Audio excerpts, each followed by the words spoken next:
Madam మనకి ఇంకొక caller అయితే ఉన్నారు. ఈ టాపిక్ గురించి డిస్కస్ చేసే ముందు ఒకసారి కాలర్తో మాట్లాడదాం. బాపట్ల నుంచి మోహన్ బాబు గారు. మోహన్ బాబు గారు నమస్కారం అండి. చెప్పండి, సమస్య ఏమిటండి? నాకు ముగ్గురు పిల్లలు మగపిల్లలండి. ఓకే. నా పెద్ద కొడుకు ఆర్మీలో ఉద్యోగం చేస్తున్నాడు. హలో హలో చెప్పండి మోహన్ బాబు గారు, వినిపిస్తుందండి. మా వాడు లవ్ మ్యారేజ్ చేసుకుని పిల్లోడు అక్కడే ఉంటున్నాడండి, ఇంటికి రావట్లా. ఓకే. ఆ అమ్మాయి మాటలోనే ఉండి అక్కడే ఉంటున్నాడు.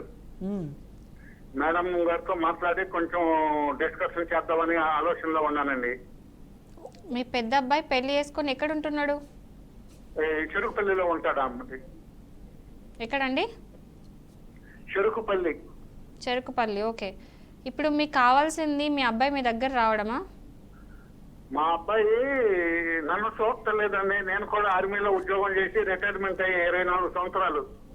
అయ్యో. మా ముగ్గురు పిల్లలు మూడో వాడు చనిపోయాడు, రెండో వాడి దగ్గర ఉంటున్నా నేను. ఓకే.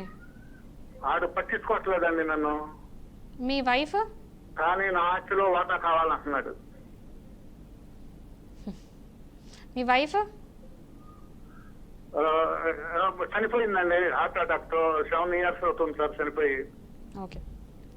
సో మీరు ఒక పని చేయొచ్చండి. చెప్పండి సార్. మీరు కలెక్టర్ ఆఫీస్కి వెళ్ళి, అవును మీరు సార్. చెయ్యాలనుకుంటే కలెక్టర్ ఆఫీస్కి వెళ్ళి ఒక అప్లికేషన్ పెట్టండి, ఒక కంప్లైంట్. ఏమంటే మీ అబ్బాయి మిమ్మల్ని పట్టించుకుంటలేడు, సీనియర్ సిటిజన్ యాక్ట్ అనేది ఒకటి ఉంటుంది.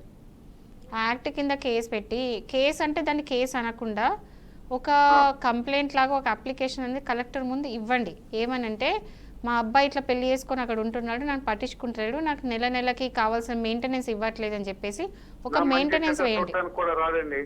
ఏంటండి? నా మంచి చెట్లు కూడా చూడడం. అదేనండి. సో మెయింటెనెన్స్ అమ్మాయితోనే ఉంటాడండి, ఇంటికి రాడు. ఓకే. సో మీరు ఇప్పుడు మీరు రెండో అబ్బాయితో ఉంటున్నారు, రెండో అబ్బాయి బాగానే చూసుకుంటున్నాడా? బాగా చూసుకుంటున్నాడండి. మూడో అబ్బాయి చనిపోయాడు రీసెంట్ గా 2025 జనవరి 24వ తేదీ చనిపోయాడండి, జబ్బు చేసి. ఇప్పుడు ప్రస్తుతానికి నా రెండో పిల్లోడి దగ్గర ఉంటున్నానండి నేను. అయితే ఇప్పుడు మీ రెండో అబ్బాయిదే కాదు, ఈవెన్ మీ పెద్ద అబ్బాయిది కూడా మీ బాధ్యతనే. సో ఇప్పుడు మీరు ఎట్లయితే ముగ్గురిని సమానంగా పెంచారో అండి, నా గురించి పట్టించుకోవట్లేదండి. అదేనండి. ఇప్పుడు కానీ నేను ఎక్కడ ఉన్నా నా వాటా నాకు వచ్చి, నేను ఉద్యోగం చేసి 5 ఎకరాలు సంపాదించానండి. ఓకే. దానిలో వాటా కావాలంటాడు. అట్లున్నారు ఒక్కొక్కరు ఈ రోజుల్లో. అయితే ఏం లేదండి, మీరు వెళ్ళి కలెక్టర్ ఆఫీస్కి వెళ్ళి ఒక అప్లికేషన్ పెట్టండి. కలెక్టర్ ఇప్పుడు నాకు ఎలా చెప్తున్నారో అట్లనే మీరు వెళ్ళి ఒకటి మీరు చదువుకున్నారా, మీరు రాసి ఇచ్చేయండి కంప్లైంట్. ఏమనంటే మా పెద్ద అబ్బాయి ఇట్లా నన్ను పట్టించుకుంటలేడు, వేరే ఊర్లో ఉంటున్నాడు వైఫ్తోని, కనీసం నా బాగోగులు చూసుకోవట్లేదు, నాకు నెలకి ఇంత మెయింటెనెన్స్ కావాలని చెప్పేసి కేసు పెట్టండి. కంప్లైంట్ లాగా పెట్టండి. నేను కేసు అనను కానీ కంప్లైంట్ లాగా పెట్టండి. పెట్టినప్పుడు అతను వచ్చి ఏం సమాధానం చెప్తారో చూడండి.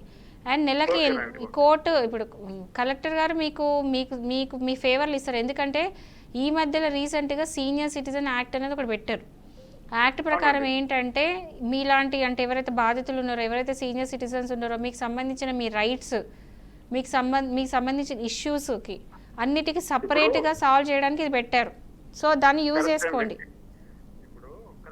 ఇప్పుడు వాడు నన్ను నేను 25 సంవత్సరాలు నా దగ్గర డిగ్రీ చదివించి ఆర్మీ ఉద్యోగానికి వెళ్ళేదండి. నేనే కష్టపడి పంపించాను. నేను ఆర్మీ ఉద్యోగం చేశా.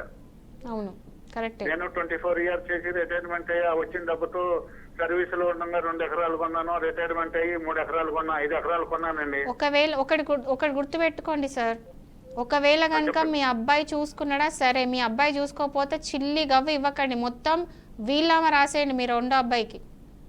సరేనండి. ఇవ్వకండి, చూసుకున్న వాళ్ళకి ఎందుకు ఇవ్వాలండి, ఇవ్వకండి. అసలు పాపం అనాల్సిన పని లేదు. రెండో అబ్బాయికి వీళ్ళామా రాయండి. ఎందుకంటే మీరు సొంతంగా సంపాదించుకున్న ఆస్తి కాబట్టి రెండో అబ్బాయి పేరు మీద వీళ్ళామా ఖచ్చితంగా చేసి పెట్టండి, లేకపోతే మీ రెండో అబ్బాయికి అన్యాయం జరుగుద్ది. సరేనండి. ఓకే. ఎస్. ఎందుకంటే ఈ రోజుల్లో చూసుకుంటే ఇట్లా ఉన్నారు మేడం జనాలు. కన్న తల్లిదండ్రులను కూడా వీళ్ళని పెంచాలి, వీళ్ళని పెంచాలి, పోషించాలి, పెద్ద చేయాలి, అన్నీ చేయాలి. కానీ తీరా వాళ్ళు చూసుకునే టైంకి వచ్చేసరికి మాత్రం వైఫ్ కావాలి, వాళ్ళ పిల్లలు కావాలి. రేపు ఒకటి ఉండదండి, కర్మ అనేది ఒకటి ఉంటుంది. రేపు వాళ్ళ పిల్లలు కూడా వాళ్ళని ఇలానే చూస్తారు.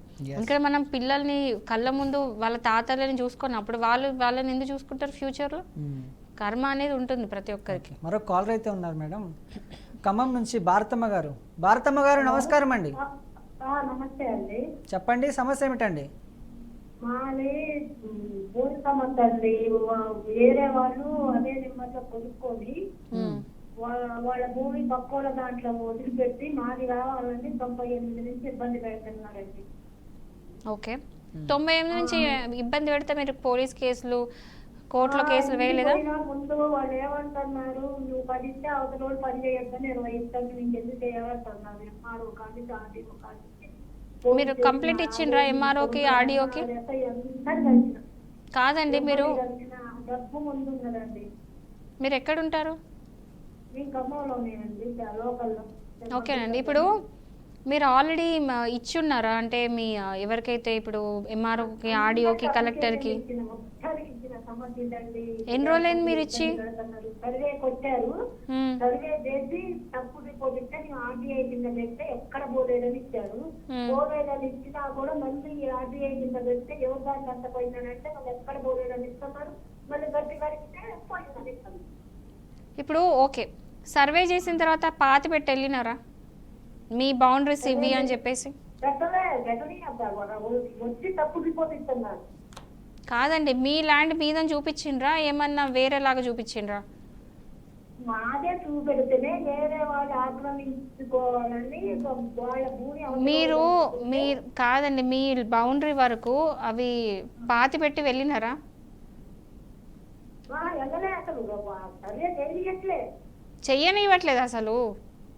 అసలు చేయట్లేదు. ఎందుకంటే సర్వే చేస్తే నిన్న బయటకు వస్తుంది భూమి యాడ్ ఉన్నది అనేది తేలింది. అది ధ్యానం చేయకపోతే ఇంకా రాగానే మనకు అవుట్ చేస్తారు.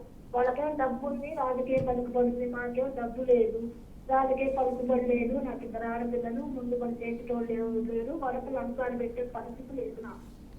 ఇప్పుడు ఒకవేళ కనుక ఆడియో కానీ కలెక్టర్ కూడా ఇచ్చున్నారా? కలెక్టర్ చెప్పిండు మొన్న పోయిన అది కారు గారు ఉన్నారు కదా, ఆయన కూడా చెప్పి ఆర్డర్ ఇచ్చి చేసుకొచ్చి సర్వే చేయకుండా గతంలో చేశారు, గతంలో చేశారు, ఏదైనా అదేంటండి గతంలో చేస్తే మళ్ళీ మొన్న కలెక్టర్ గారిని చెప్పారు కదా, కలెక్టర్ గారు ఆదేశం అంటారు మీరు వచ్చింది చలానా కట్టమంటే చలానా కట్టినా సర్వే కోసం, మళ్ళీ ఇంకొచ్చి గతంలో చేశారని చెప్పండి. మరి మాకు సర్వే చేసి మా అర్థం మాకు దగ్గర ఆయన పోయి ఉంటే పోయినా నాకు అవాది కాపు ఇవన్నీ ఒప్పుకుంటా ఉన్నా కూడా పెట్టమనిపోయారు చేసుకొచ్చి. ఓకే, సో మీరు దీనికి ఇప్పుడు ఒకటండి, ఇప్పుడు మీరు ఏమంటున్నారు, అవతల వాళ్ళకి డబ్బులు ఉన్నాయి, మా దగ్గర డబ్బులు లేవు, మాకేం ఆసరా లేదు అంటున్నారు. అట్లా లేదండి, మీరు వెళ్ళి హైకోర్టులో రిట్ అయ్యొచ్చు. ఇప్పుడు కలెక్టర్ గారు ఏమీ తీసుకోవట్లేదు యాక్షన్, ఎంఆర్ఓ తీసుకోవట్లేదు, ఆర్డీఓ తీసుకోవట్లేదు, ఈవెన్ సర్వే కూడా జరగట్లేదు అన్నప్పుడు ఇట్లాంటి సందర్భాలు ఏం చేయాలంటే వీళ్ళందరి మీద కూడా మీరు కేసు పెట్టచ్చు. ఎవరైనా సరే గవర్నమెంట్ ఎంప్లాయీ వాళ్ళ డ్యూటీ చేయాలి. ఒకవేళ గవర్నమెంట్ డ్యూటీ కనుక వాళ్ళ డ్యూటీ చేయనప్పుడు మీరు వెళ్ళి హైకోర్టులో రిట్ అయ్యొచ్చు. సో వీళ్ళందరినీ మీద కూడా మీరు కేసు వేసి మీరు కేసు గెలవచ్చు. ఎందుకంటే మీ దగ్గర పేపర్స్ ఉండి, మీ దగ్గర న్యాయం ఉంటే, మీ దగ్గర కరెక్ట్గా ఎవిడెన్స్ ఉండి, పేపర్స్ అన్ని ప్రాపర్గా ఉండి అన్నీ ఉంటే మాత్రం మీ కేసు గెలుస్తారు. సో వచ్చి హైకోర్టులో కేసు వేసుకోండి. ఓకే, సో ఇప్పుడు ఏమవుతుంది తెలుసా, ఈ మధ్యలో ఈ కేసెస్ ఎంత ఎక్కువైపోయినాయి అంటే ఒక రకమైన ఒక రొటీన్ అయిపోయింది. అంటే ఒక ల్యాండ్ ఉంటుందండి, ల్యాండ్ ఉంటే పక్క వాళ్ళు వచ్చేసి ఒకవేళ వాళ్ళు మంచిగా పొలిటికల్ ఇన్ఫ్లుయెన్స్డ్ ఉండి ఆర్ మంచిగా డబ్బులు ఉండి ఇన్ఫ్లుయెన్స్డ్ ఉండి అట్లా ఉంటే వాళ్ళ జోలికి వెళ్ళరు. ఇట్లాంటి పరిస్థితుల్లో ఎవరికైతే కొంచెం అంటే ఫైట్ చేసే శక్తి లేని వాళ్ళ దగ్గర అలాంటివి చూస్ చేసుకొని ఎంక్రోచ్ అవుతారు, కబ్జా పెడతారు. కబ్జా పెడితే వీళ్ళు ఏం చేస్తారు, ఏం చేయలేక ఉన్న ఆప్షన్స్ ఏంటి, కోర్టులో కేసు వేయడం, ఆర్డీఓ దగ్గరికి వెళ్ళి కంప్లైంట్ చేయడం, ఎంఆర్ఓ దగ్గర కంప్లైంట్ చేయడం, కలెక్టర్ దగ్గర కంప్లైంట్ చేయడం. ఎక్కడ వేసినా వీళ్ళకి న్యాయం జరగదు. సో వీళ్ళు ఇక్కడికే ఆగిపోతారు. అక్కడికి ఆగిపోవద్దు, మీరు వెళ్ళి హైకోర్టులో కేసు వేసుకోవచ్చు. హైకోర్టు ఉన్నది దానికే, వీళ్ళందరినీ వీళ్ళు చేసే తప్పులు కరెక్ట్ చేయడానికి హైకోర్టు ఉంది. సో ఇలాంటివి ఏమైనా జరిగితే మాత్రం మీరు వచ్చి హైకోర్టు, వీళ్ళే కాదు ఎవరికైనా నేను ఇచ్చే సలహా ఏంటంటే ఇలాంటి సందర్భాలు ఊరుకోవద్దు, నాకు న్యాయం జరగలేదని కామ్గా కూర్చోకూడదు, వచ్చి హైకోర్టులో కేసు వేయండి రిట్ లాగా. So government employees, government officers, MRO కదా, పెద్ద పెద్దోళ్ళు కదా, వీళ్ళకి అగేన్స్ట్ మేము ఏం చేయగలుగుతాం, వీళ్ళకి అగేన్స్ట్ ఏం కేసు వేయగలుగుతాం అని అనుకోవద్దు. వాళ్ళకి అగేన్స్ట్ కేసు వేయొచ్చు. ఎస్, మరొక కాలర్ అయితే ఉన్నారు మేడం, రాధా గారు వనస్థలిపురం నుంచి. రాధా గారు నమస్కారం అండి. నమస్తే అండి. చెప్పండి సమస్య ఏమిటండి? నమస్తే మేడం. చెప్పండి. మాది 56 సర్వే 58 ఉంది మేడం. కొంచెం గట్టి మాట్లాడి. హలో చెప్పండి. 56 and 58 madam survey numbers. Narapally రాష్ట్ర హెచ్సిఎల్ ఆర్టీసీ వాళ్ళని కొనుక్కున్నాం సార్ మేడం 30 ఏళ్ల క్రితం. మాకు సాలరీ రికవరీ అది అయ్యింది. నాకు అసలు క్లియర్ లేదు. రాధా గారు ఒక్క మీరు నిమిషం ఆగండి. కొంచెం గట్టిగా మాట్లాడరా అండి. మా పేరున డాక్యుమెంట్స్ కూడా ఉన్నాయి మేడం. ఓకే, వినిపిస్తుందా మళ్ళీ చెప్పండి మీది ఫస్ట్ నుంచి. 58 and 56 madam okay. Survey numbers. Narapally okay. Flats madam. మేము 27 ఎకరాలు ఏమో ఉంది మేడం. అది మొత్తం స్థలము అయితే అందరం తీసుకున్నాం. ఎప్పుడు కొన్నారు? కొనుక్కున్నాం మేడం. ఏ ఇయర్ లో కొన్నారు? 87లో madam. Okay. RTC employees, HCL employees okay. Okay. Salary recovery అయింది. సిండికేట్ బ్యాంక్ నుండి సాలరీ రికవరీ చేశారు నెల. అంతా రికవరీ అయిపోయింది, స్టాప్ అయిపోయింది కూడా. ఫ్లాట్స్ ఉన్నాయి కానీ అక్కడ మాకు అది ఇప్పుడు గవర్నమెంట్ ల్యాండ్, అసైన్ భూమి ఇట్లా చెప్తున్నారు మేడం. ఎంఆర్ఓ దగ్గరికి వెళ్ళినా చేసి లేదు. ఆర్డీఓని కలిసాం, కలెక్టర్ దగ్గరికి వెళ్ళాం, అంతా తిరుగుతున్నాము. ఇప్పుడు ఆర్టీఐ పెట్టాం మేడం. భూభారతి సునీల్ గారని ఆయన అడ్వకేట్ దగ్గరికి వెళ్ళాము. వెళ్తే ఆయన ఆర్టీఐ పెట్టి టీఓటీనో ఏదో తీసుకురమ్మన్నారు మేడం. దానికి అప్లై చేసాము ఆర్డీఓ ఆఫీస్ లో. అయితే ఎంఆర్ఓ ఆఫీస్ లో ఇస్తారు. మేము రీసెంట్ గా మా ఆఫీస్ ఓపెన్ అయింది ఇక్కడ కాబట్టి ఎంఆర్ఓ ఆఫీస్కి వెళ్ళండి అంటే మళ్ళీ అక్కడ ఇచ్చాం ఎంఆర్ఓకి లెటర్. అంత ముందు కోర్టుకు కూడా వెళ్ళాం మేడం. దీని గురించి వెళ్తే స్టేటస్కో పెట్టారు. అది అంతా అట్లాగే ఉంది మేడం. ఏం చేయాలో తెలియట్లేదు, ఎలా వెళ్ళాలో. కోర్టుకు వెళ్ళాక డబ్బులు లేవు, పెన్షన్లు లేని వాళ్ళు అందరూ పెద్దవాళ్ళు. ఏం చేయాలో తెలియట్లేదు. ఫస్ట్ అండి గవర్నమెంట్ ఇప్పుడు ఒకటండి, మీరు 87లో కొన్నప్పుడు ఇది అయితే మీకైతే ఇప్పుడు అందరు కలిసి ఎంప్లాయీస్కి ఇచ్చిందే కదా, గవర్నమెంట్ తరఫున ఇచ్చిందే కదా. కొనుక్కున్నాం మేడం, ఇచ్చింది కాదు వాళ్ళు ఫ్రీగా. ఫ్రీ కాదండి, అంటే ఎంతో అంత 50% డిస్కౌంట్తో తక్కువ రేటుకి ఇస్తారు ఎంప్లాయీస్కి.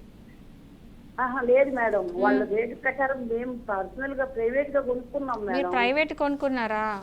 ఓకే అండి. ఫస్ట్ థింగ్ ఏంటంటే మీ పేపర్స్ని చూడాలి. ఎందుకు అంటే ఒకవేళ ల్యాండ్ కనుక అసైన్ ల్యాండ్ అయితే మాత్రం అది మీకు రాదు. ఎందుకంటే అసైన్ ల్యాండ్ కొనడమే తప్పు. మీకు అసైన్ ల్యాండ్ తెలియకుండా కొనడం మీరు చేసిన పెద్ద తప్పు అనుకోవాలి. ఎందుకంటే అసైన్ ల్యాండ్ ఏం చేసినా కూడా ఎవరికైతే అసైన్ చేసిండ్రో వాళ్ళకే పోతుంది. సో అదంతా కూడా పూర్ పీపుల్ కోసం కేటాయించింది, వాళ్ళకి మాత్రమే అది ఉంటుంది, మీకు ఇవ్వరు. ఒకవేళ మీరు అది కొని ఉంటే మీకు ఒకటి మేడం, ఒక డౌట్. హలో చెప్పండి. మేము అప్పుడు కొనుక్కున్నప్పుడు కూడా పర్మిషన్, లేఅవుట్ అన్ని ఇచ్చారు మేడం మాకు.